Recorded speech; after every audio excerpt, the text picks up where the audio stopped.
Moment now to introduce our guest. Max, I think a lot of us are familiar with your fabulous story. You had Eric Reese as your advisor. You guys used lean startup practices from the very beginning, from idea discovery to finding a scalable model to funding to your ultimate acquisition and exit when you sold Aardvark to Google. Congratulations. Could you take a quick second and introduce yourself in the group and tell everyone a little bit about you? Sure. So my name is Max Ventilla, and I'm at Google now as a senior product manager, but was formerly CEO of Aardvark, which was a startup in the social search space. The idea was you would ask a question, and we would route that question to the person in your social network that was online that we believed would be able to answer based on their existing profiles across social networks, professional networks, and what we put together from blogs, tweets, and other kinds of unstructured data. Prior to that was at Google doing more strategic consulting internally within a group called BizOps here. And before that, worked in Europe more on the financial side, and prior to that had done another startup. And in fact, our approach with Aardvark, specifically using a lot of the notions behind minimum viable product and user-driven design were a result of the unpleasantness of not doing that the first time around in the startup, and so a lot of my philosophy is about what you can do to make your life as pleasant as possible as an entrepreneur. I'm sure we all want to hear that advice. Thanks a lot, Max. I appreciate that. And we're going to roll right into things now and start with our first presenter. Sean Murphy is going to present for 10 minutes, and then we're going to take 5 minutes to have some dialogue between he and Max, and let him ask some questions, and then we'll open up the questions to you in the audience.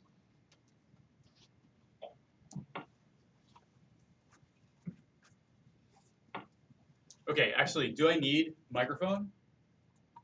Max won't be able to hear you. Oh, okay. Great. Says yes.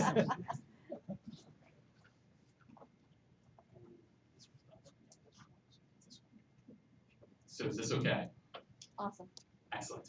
So, in the spirit of lean startup, I need to test the hypothesis quickly, and that is, by show of hands, who here is an entrepreneur? Nice. Who here also has a day job to make money? And one last question, one last hypothesis to test. Who here actually writes code? Nice. Okay, a little different than what I was thinking. That's okay though. So, I'm Sean Patrick Murphy. I'm the CEO of Pillsbury, and I'm here to tell you that all of the assumptions I made about my business were wrong. Okay? So, over the last 2 years, I've been trying to transform myself from a research scientist at Hopkins to an entrepreneur. Okay? And this is, let me tell you, this is not a success story, at least not yet. And I'm definitely a latecomer to the whole lean startup movement.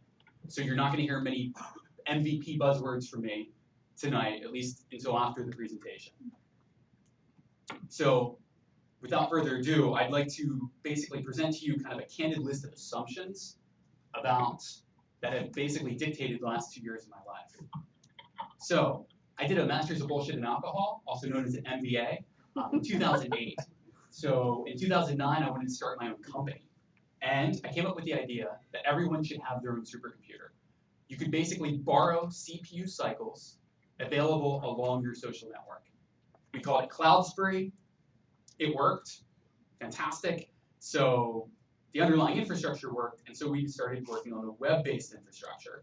And that was my co-founder, my technical co-founder. Next, with the idea being developed, I flew to Silicon Valley, tried to raise money, and as you can tell by the graphic, during the recession, it was not easy to do. So then finally, came back to DC, started with the Founders Institute of DC, their first class, and then entered into a beta test over a year and a half. Now, while doing this, maybe this is pretty normal, I did Pillsbury, but I was also a scientist at Hopkins, and I was teaching for a company known as Manhattan GMAT. So basically, I had 3 jobs and 3 different hats. So what motivated me to try to do it this way was the following mental model that I had in my head. So to start a business, this is how I saw it. come up with a brilliant idea, you get outside investment, notice it's not my money, and then also, then you have execution. And finally, what that does is it gets you your successful startup. So this was the model that I had that basically motivated me to take the steps. Anyone, what do you guys think? Has worked in the past. Has worked in the past, completely naive, and in my opinion now, kind of crap. Really not the way to do it. So, and the reason being is I had a number of faulty assumptions that I want to share with you guys. So the first one is the Kevin Costner Field of Dreams. If I have a great idea and I build it, the market will come. Just beat down to my door. So, as if I had known about the lean startup movement before this, I would have known that's not true. I actually have an inbox full of emails from people that I do not know who I told Cloudsbury, or I told about Cloudsbury, and they think it's the best thing since sliced bread. They loved it, they thought it was brilliant, they wish they had come up with it themselves. However, guess how many of them bought? 0. So those emails really don't mean anything. So what did I learn? I learned the hard way after about a year and a half of work that really the market and who buys your product determines if you actually have a brilliant idea. Then also, the other thing that I've learned, and this is seeing a number of different startups, is that the more revolutionary an idea, the more different your idea is from the current marketplace, the less likely you are to succeed. In fact, it seems that incremental innovation is often better. So I'll let you guys debate that after I get off the stage. So the second assumption that I had was that it was all about funding, that it was crucial for me to get some sort of VC money. And this came from 2 internal biases that I had. The first bias was that, well, I had a lifestyle that I expected to continue. Living in mom and dad's garage was not going to cut it. And then I also had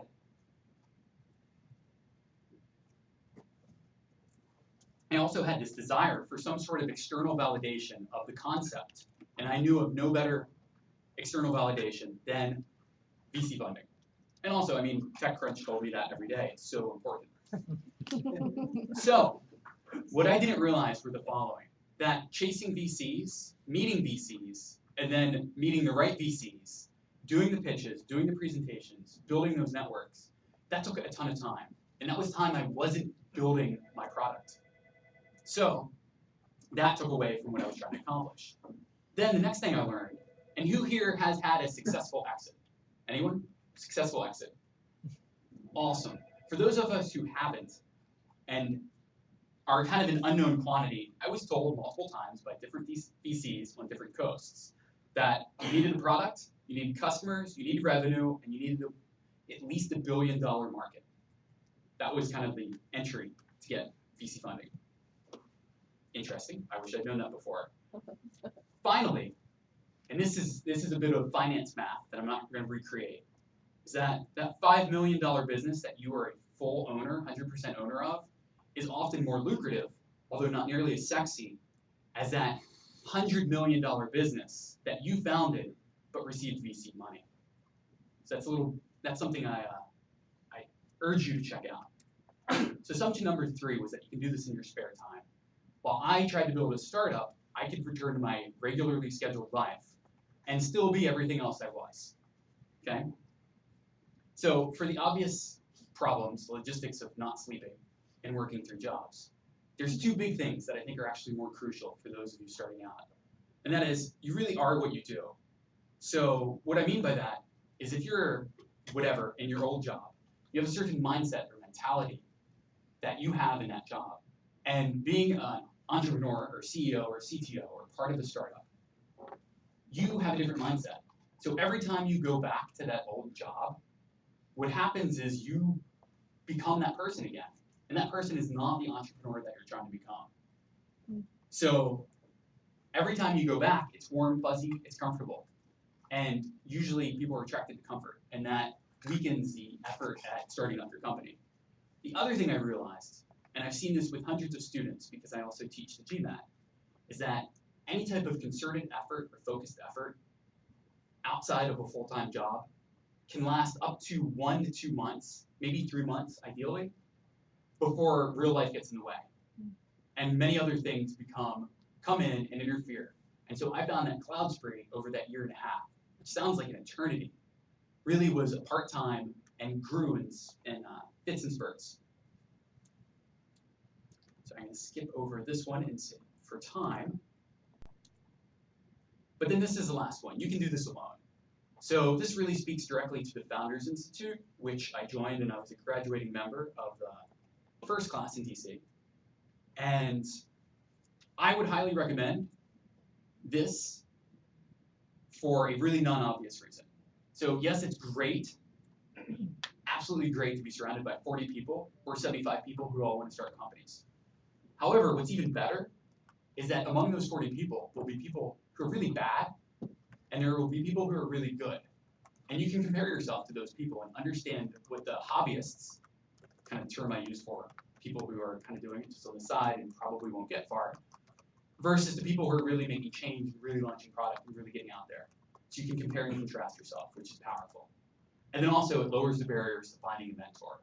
And in fact, I think you should have at least 5 or 6, since any good mentor is going to be extremely busy. And you probably need more help than one person can provide. So then the final assumption that I had was that my goal was to build a successful startup. And a while ago, probably about a year, I realized that this wasn't the case, although that's what I started. My goal was to become a serial entrepreneur, which meant as I tried to build my first company, it wasn't really about getting it done. It was about learning how to get it done so that I could do it better the next time. Because I'm assuming there's going to be a next time. I know the odds against Cloudspree are pretty high, so try to be a realist. So now back to my regularly scheduled life. Here we have, at the end, when we launched the beta for Cloudspree, we sent out 1,000 emails to college professors all over the country. Of 1,000 emails sent, we got 100 responses. Just people saying, hey, some of maybe, I think 3 of them were negative, please never email me again. But 20 of those signed up for the beta, and then 1 person used it. And thank you to the gentleman in Estonia who used our product. So that was a pretty clear message that we might not have the best market product fit ever. So we pivoted. And instead what we did is on top of our framework, we built MapReduce, which is basically a lightweight MapReduce infrastructure so that you can take your existing computers without installing software, rapidly build your own MapReduce cluster. And it's very cheap, it's very easy. And right now we're testing it, and we're building a number of different mappers and reducers to make sure everything works as it is expected. So now that my 10 minutes is about up, these are the questions that I'd like to throw out to the audience. Really wrestling with the idea of should we start with a freemium version of the product, so people could use us without paying anything, or just straight up, you have to pay money. You have to pay to play, to test out the market. Also very curious about the option of having it's currently web-based, so you go to mapproduce.com and everything's in the cloud, but then of course your data leaves. So we're considering having a local version so that you could actually run everything internally. And then the last thing that I'm really asking, does anyone know anyone that uses Hadoop that would like to chat with me? Because I'd love to sit down, buy them a coffee, and learn more about their problems. So without further ado. Thank you very much, Sean. That was awesome. Let's give Sean a round of applause for that. So moving right along, Max, I'll give you a chance to chat a little bit with Sean, ask some questions. Hi there. So, I'll ask some questions which are kind of more about prompting discussion than digging deep into either your product or your company. But the first question is kind of, where do you think your primary risks are? And by that I mean, is it technical? Is it marketing? Is it putting together a team? Are they business risks? What are the things that you worry about most? So right now, I think the biggest thing that keeps me up at night is connecting to the right markets, connecting to the people who would be most interested in using this. The big data market, current Hadoop users, that sort of thing. And so, I mean, if I gave you 10,000 email addresses of the people who would be most interested in your product, your impression that'd be the highest value thing that you could have? I mean, that would be pretty amazing. What fraction of your time are you spending putting together those 10,000 email addresses versus building your product? Ooh, good question. Right now, it's been all building and testing. Okay. Kind of second line of questioning is how do you make product decisions? So when you're figuring out what to spend engineering resources on, how do you decide what to do? And then also when you're trying to figure out how to present that functionality to a user, how do you ultimately make the decision? That's a good question. So engineering decisions right now have been pretty simple because we haven't quite hit the minimum viable product yet. So there's a few pieces of functionality that we're adding in. So I don't think we've had to triage anything that could be considered extraneous. How do you even decide what the minimum viable product is? Trying to use it, making sure that it works in that. So if I can run a very simple test job, a sort, and I can upload my data, I can do all the basic tasks that someone else would have to do. It's not necessarily beautiful, but as long as it can get done, that's kind of been the line. And when you say getting those tasks done, has the problem in the past or the problem relative to the alternative been that the functionality didn't exist, that it was only possible if you cobbled together multiple different things, or that it existed in one thing but it was too cumbersome to use? Being assembled. So Sorry, what's that? Being created. I'm sorry. Speak louder into the mic. Yeah, so being created. So the problem is that the functionality just isn't possible that you're creating? Wasn't there. So the functionality wasn't there and had to be built. And what functionality is that that's not possible in any other product or set of products but yours? Okay, I'm confused. You lost me there. What I asked was, presumably, you're building a product that you think will add value to users relative to the alternative. Correct. Is the value that the functionality you're going to offer was impossible to find before, or that it was only possible to find it if you use multiple different tools, or that there were individual tools that offered your functionality basically, but that they were too hard to use? No, there are available tools, and those existing tools and the infrastructure required to use them is more expensive and more difficult to set up. Gotcha. So if you basically offered what those other tools did, but you offered it free and it was trivial for someone to extract the benefit out of those tools, that would be the kind of holy grail for you and your product. Basically. But the so that's kind of a leading question with my third one, which is the functionality which you're kind of building, I assume through great labor and time, could you fake it? Some of it probably.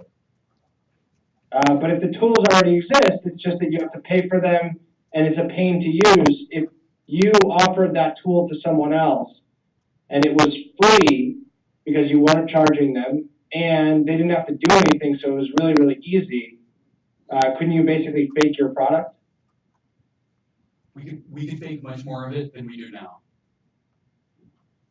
And so, I mean, I guess my overall comment to you would be to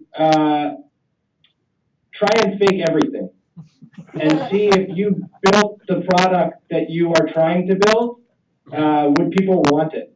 And if they did want it, what about it would they want? And what about it would they not want? And what would you ideally add? So would you actually just fake all of it now? Or would you... Would you just fake all of it? Fake all of it. Fake all of it. I mean, presumably someone is running a task and they're going to get some result back. You could offer the results, but just not have it be immediate or as fast. But you on the back end would essentially do all the steps required for someone to get the end result, and see if people would use your tool a second time or a third time. So I'm going to have to jump in here now so we have some time for the audience. But I just have a question for Max. So Max, did your first discussion with Eric sound a little bit like some of these questions? No, so I mean, we ended up teaming up with Eric partially because we were doing a lot of the lean startup without really intentionally following any established process. So, to give a little bit of background, myself and my co-founders had done startups where we worked on the wrong product for a long time, and in many cases ran out of money before we pivoted to success. And when we started Aardvark, we actually forced ourselves to take 6 months without coming up with a product, and we just faked prototypes. We'd put stuff out there, and we'd have someone on the back end, giving you movie recommendations if you gave us your 3 favorite movies, or tying together different products, and we just are putting up fake landing pages, and we just saw, was anyone interested in what we were building? And the answer to the first 5 were no one was interested, even if we built it. And with the 6th, before we ended up building the product, we actually spent 9 months with human beings on the back end pretending to be the product and learning what would people do with this if we had real users. If we had real technology and they could do anything they wanted. And what we found was our intuitions were pretty wrong in terms of what was important and not important from a value proposition. And because it's cheaper to buy, Ivy League labor to fake products than engineering labor to make products, we saved a lot of frustration and money. All right, I'm not sure I like that last statement. Awesome, Max. That's thanks so much for that. We're going to take some questions now from the audience. Just maybe a quick to tie some of these things in together for those of you who are tweeting.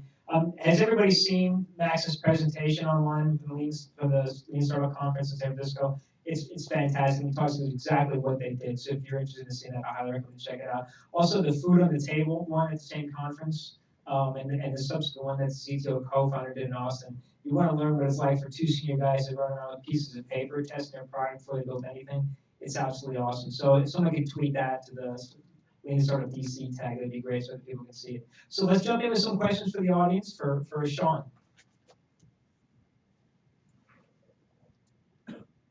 Well, did you skip over a slide and you were going to come back to it? Oh, I wasn't going to come back for it. Oh, you were not? No. It's just more content that I had, another assumption that I've made. Okay. What's your question? It seemed relevant to me. Oh, I mean, do you want to, I can go back to it if you want. So basically, when I started this, I thought to myself, oh, I'm going to be the business guy. I have a technical background, too many technical degrees to count, and I wanted to be the business guy. And my co-founder was going to be the technical guy. And I hear this, so I go around and I go to a lot of these meetups in DC, in Baltimore, out west, and I hear the same thing. I hear someone say, I have this amazing idea, and it's really awesome. I just need someone to build it. And so they're spending all their time finding the technical co-founder who can actually do it, versus actually building the product, or in this case, baking the product, and seeing if it's actually valuable. And so when I realized that this was not the right way to go about it, I just said, forget this, I'm just going to learn how to do a lot of different web technologies. So that was my solution. Go ahead. Have you done, thanks. Have you done a Google AdWords test of what the message might be, and then sort of put up a simple landing page to see if people click somewhere? No, I haven't done that, kind of like the basic $100 free Google's funding my experiment. I haven't done that test yet. Lean Startup is pretty new to me. Great, well. But it's a good There's suggestion. a lot of us do here, it. so yeah, it's great to hear everyone struggling with similar issues. Do you know how the cost of doing this your way would compare to doing the same thing on Amazon, running their MapReduce? Oh, yeah, it's... To repeat the question for everybody, what's the cost comparison between doing it with your product versus doing it on Amazon? Yeah, I mean, that's Amazon, obviously, when you're running football and Hadoop with your own virtual cluster, you have more features available. But if with our product, you're running the nodes on your own computers. So you don't have to pay per node, per hour for your cluster in Amazon, because you already own the hardware and it's sitting there idle. You're just not using it. Well, it might not be as much hardware though. It might not be as much, but like if you don't need like a 10,000 node Hadoop cluster and you have 100 nodes in your office or in your company, you have 100 computers just sitting there. Most of them have multiple cores. most of them aren't really doing much of anything. So I guess the question I would ask Sean is that how do you know it's cheaper? Yeah, because that's Okay, so we've run some tests on our system versus EC2. Will the customer think it's cheaper? I mean, in cost and dollars out of pocket, yes. Will they think it's cheaper? Okay, that I don't know yet. I'm going to put you on the spot. We have to move on to the next one. So final question, if it's a quick one for Sean. Awesome. Sean, that was a fantastic presentation. I appreciate you wearing your heart on your sleeve like that. It takes a lot of courage. It takes a lot of courage to get up here and talk about yourself like that. And you've got the two elements of somebody who's going to be successful, and that's somebody who learns from their mistakes and someone who's tenacious. So the great thing about this is that it's going to be recorded. And when you're wildly successful in 5 years, someone's going to go back and say, wow, look at what Sean Murphy talked all about his mistakes 5 years ago. So next up, we have Sean Gorman.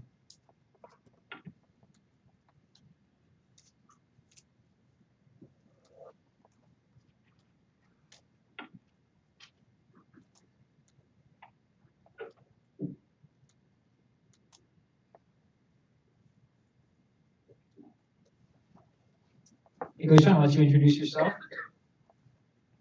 Cool, thanks. I feel like it's Attack of the Irishman. It's Sean Patrick Gorman and Sean Patrick Murphy. It's just a little weird, but let's see what we can make out of giving the Irish a good name outside of drinking beer.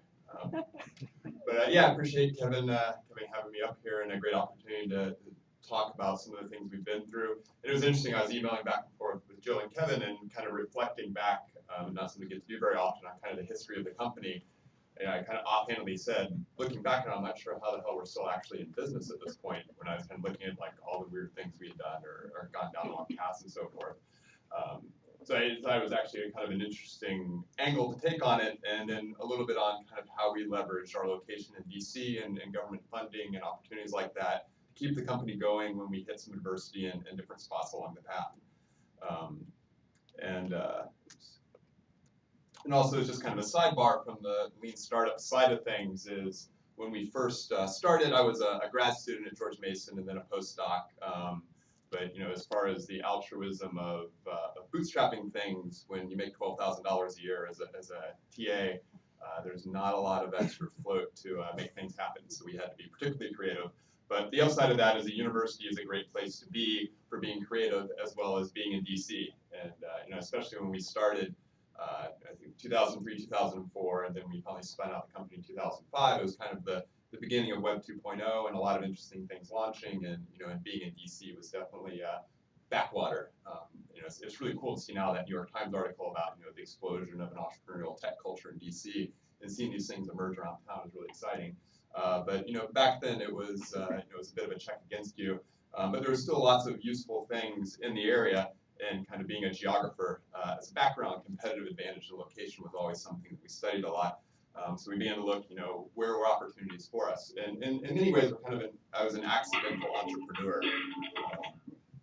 with how I got into things. I was doing my research at George Mason. I had done a lot of things on digital divide and the process. It collected really big databases of where all the fiber optic infrastructure was, and I got into other infrastructures.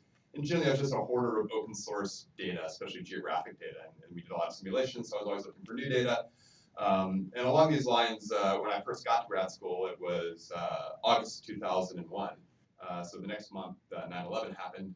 University got an earmark for doing critical infrastructure research. We put in a proposal and said, hey, we have all this stuff that we use for digital divide. Maybe it'd be interesting, and there's some critical infrastructure in there. And they said, wow, that's cool. Can you come in and brief us on it? The person they brought in to run the research center had just been in the White House Office of Cybersecurity. So we showed him what we had. He said, it's simulated data. We said, no, it's real data. We horse traded for it back in the late 90s during the telecom boom. And he goes, you need to go brief my boss. So he took us into Richard Clark at the White House, who's a fairly bombastic kind of person. And he saw what it is, and he goes, where did you get this? And we tried to explain. He goes, you shouldn't have this. It should be classified. Et cetera, et cetera. We're like, oh, well, it just kind of happened. We were doing economic development research. And so then he sent us off to brief a bunch of three-letter agencies, and we kind of did the dog and pony show around town. And eventually, as these things happened, a Washington Post reporter heard about it, and they came by the school and said, hey, we're writing a story on how universities are helping to fight the war on terrorism. We said, cool, that's the kind of stuff we'd like to help out with. It sounds fabulous. So after a couple of days, she went away, and we didn't hear anything for several weeks. And we're like, you know, not what we thought, right? It's kind of boring. It's maps. And then, kind of out of the blue, it was slow news day. I think they had nothing to run, so they put it on the front page of the Post. And it's one of these things where it's a slow news cycle. There's not much to pick up. So CNN, Fox, ABC says, great, let's go make a big story about this. And a lot of what kind of caused that was the headline was grad student's dissertation, threat to national security. Nice quote from Mr. Clark saying it should be burned and incinerated and give him a degree and get him the hell out of here.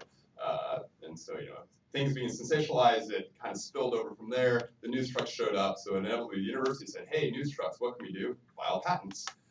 So off they did, so then they can monetize it. They filed the patents, and they come back to us and said, you now must either start a company or have us license it off to somebody. We said, you do realize this is just a pile of MATLAB code and some PowerPoint slides. There really is nothing here. You know, we gave a briefing and somebody got upset about it and it turned into a news story. So we said, well, if anything's going to happen with it, right, we need to start a company to actually build something that's worthwhile. So fortunately, you know, the upside of media exposure and DC kind of being the heart of this kind of stuff, we had a free incubator in George Mason, and just so happened my advisor ran it, and so he said, hey, we'll give you free space, and we'll give you advisors and so forth to help you start it up, and here's a postdoc so you can work on it for a year and try to make something of it. I said, awesome, get going on it. DHS had just formed, and they said, we're really interested in these kind of things. Everybody seems to point at you guys as knowing what you're doing, which is just, you know, media hype at this point.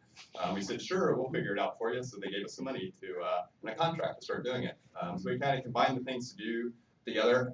We got some funding to help cover the patents, and we went off to go do and got some angels around town to invest in it. And so everything was kind of going swimmingly, and it was definitely more being lucky than good. And then we kind of got to the spot where, you know, investors jumped in, and that, you know, was good things as far as we had money at that point. We said, oh, awesome, now we can build a product. So we didn't have anything that really looked like a product up to that point. So this was also right about the time that Google Earth and Google Maps launched. And so we were really excited about this, kind of being geo-nerds, and we said, wow, this is really cool. We can zoom in on our house and do all sorts of fabulous stuff. But, you know, in the traditional world of kind of geographic information systems and modeling, it was all about data. And we were big data geeks and collected lots of it. We said, we want to put all of our data on these really cool maps that are very easy to use. And so that was kind of where the product emerged. Out of that was, you know, we were kind of less saying, you know, this vulnerability stuff, it's once 9/11 goes away, so is it, until something bad happens again.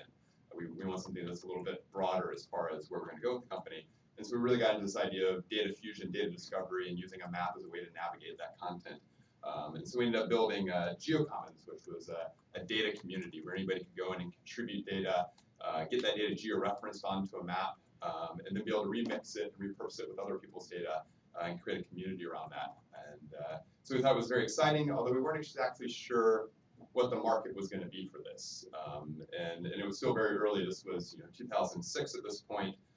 So we kind of landed on this philosophy of let 1,000 flowers bloom, right? We know that there is, you could put maps with data on it for just about every vertical that you could imagine, but we didn't know which one would actually resonate with this. So we figured we'd open up the community, see where people aggregated to, what they were mapping, what data was interesting, track to see which companies came and participated, and see if we could figure out where it all came together well.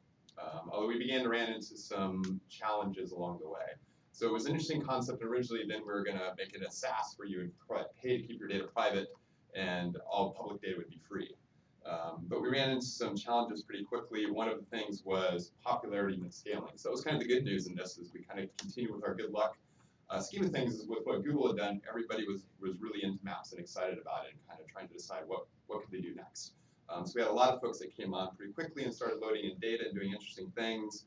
But then we found out that relational databases fall over pretty quickly when you're putting a lot of heterogeneous data with different indexes and different sizes and different formats.